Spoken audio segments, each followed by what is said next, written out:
Hi everyone, welcome back to our class and welcome to my channel. Thank you for being with me today. So are you ready to learn a new lesson? If you are, then let's begin.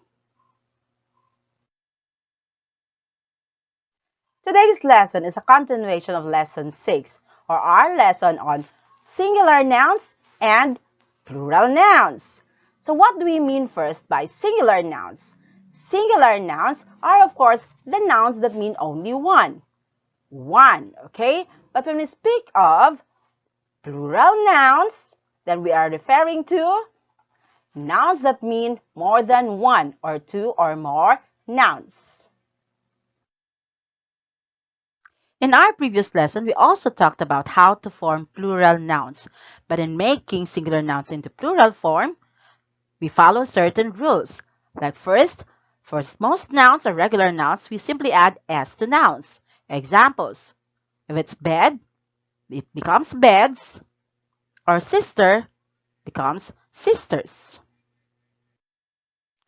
But for nouns ending in x, z, s, sh, ch, and ss, we simply add es. Examples: dress, dresses, church, churches. But for nouns ending in o, there are two ways to form their plural. Either you add s or es. Examples: for the word peso, you only add s. That makes it pesos. But for the word volcano, you have to add es to make it volcanoes. Let's now go to nouns ending in y. Just like nouns ending in o, there are two ways also of forming the plural of nouns ending in y. First, you have to remember that if y is preceded by a vowel, you have to add s only. So just like key, keys, or tray, trays. Now, class, the next thing you have to remember about nouns ending in y is that if the noun ending in y is preceded by a consonant letter, you have to change y first to I before adding es. For example, for the word ferry.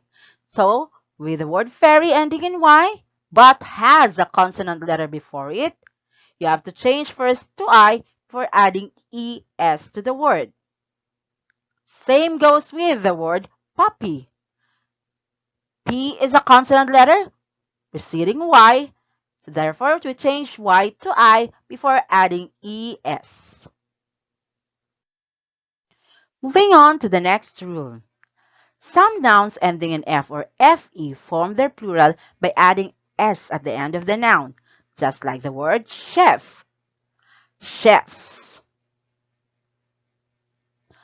But there are some nouns ending in F or FE from which you have to change first F or FE at the end to V before adding ES, just like what happened or what happens to the word knife. Knife, to make it plural, you have to change or remove FE first, change it to V before adding ES. But how about for nouns like tooth or foot? How do we write their plural form? Now, nouns like tooth or foot do not follow rules in pluralization, which means there is a different way of forming the plural form of these nouns. But first, what do we call them?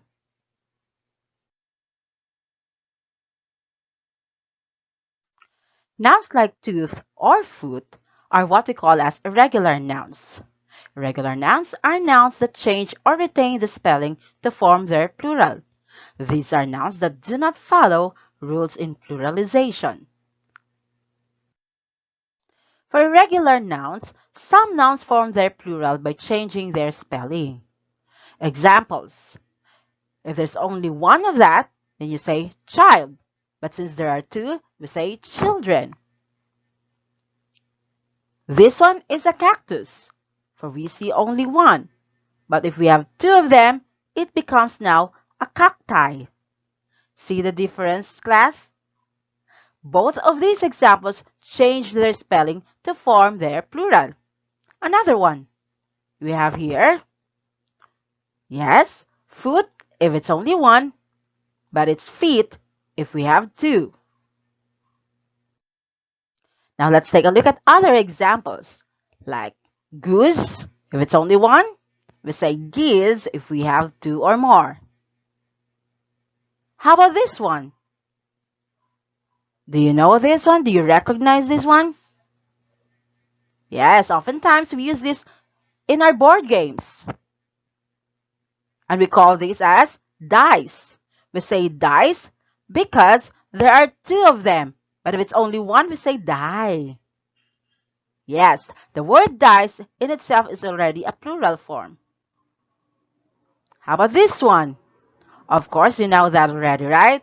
It's a tooth, and it becomes teeth if it's more than one.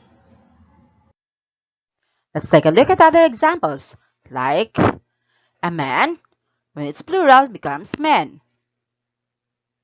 Mouse, plural, mice.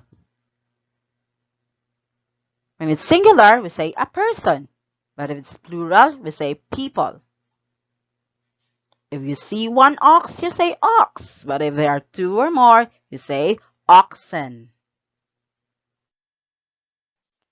Other irregular nouns do not change their spelling. Instead, they retain their spelling to form their plural. It means that both singular and plural nouns have the same spelling. For example, sheep, deer, or fish. So whether we are talking about a singular or plural of these nouns, we use the same word for them. So it could be one sheep or two sheep, one deer or five deer. Same with one fish, or if we are talking of a dozen fish. So you see, for irregular nouns, we don't just change the spelling, but it can also be retaining their spelling or having the same spelling for both singular and plural form. Now that you have learned what are irregular nouns, let's now do some activities. Let's do this. First, let us identify if the underlined noun is regular or irregular. Number 1. The people are a bit noisy. So what is people? Is it regular or irregular? If you answered irregular, then you are correct. How about in number 2? She's wearing a nice dress. Dress is the underlined noun. What is the plural form of dress, by the way? If you say dresses, then that means this is a regular noun. I hurt my hand yesterday. Hand is also a regular noun. Number 4, the woman is very kind. Woman is singular. Plural of that is women. So which means this is an irregular noun. And last number, be careful, there's a cactus near you. Cactus here is also an irregular noun. And like we've said, cactus is actually singular. For the plural of cactus is cacti. Great job, children! Let's try again another activity. This time, let us give the plural form of the nouns inside the parentheses to complete each sentence. The first one says, there were 3 blank in the room. So what is the plural form of child? If you say children, then your answer is correct. How about number 2? What is the plural form of tooth? Okay, so if you say teeth, then we say, I lost 2 teeth last year. How about number 3? The blank were eating cheese. So what is the plural form of mouse? Yes, we say mice. Number 4. The blank caught a lot of fish today. The given word is Fisherman. So what is the plural form of fisherman? For this one, it's fisherman. It's fisherman, just like women or men. Number 5. She saw some blank near the river. The answer is oxen.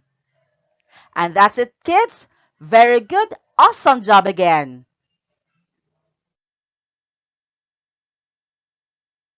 That ends our lesson, but don't forget, irregular nouns are the nouns that change or retain the spelling to form their plural. These are the nouns again that do not follow the rules in pluralizing or rules that we have just discussed in the previous lesson.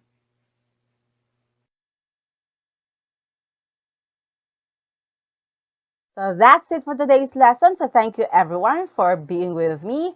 I hope this lesson helped you now or will help you now identify irregular nouns. Hope to see you again in our next lesson. Goodbye. God bless and keep safe always.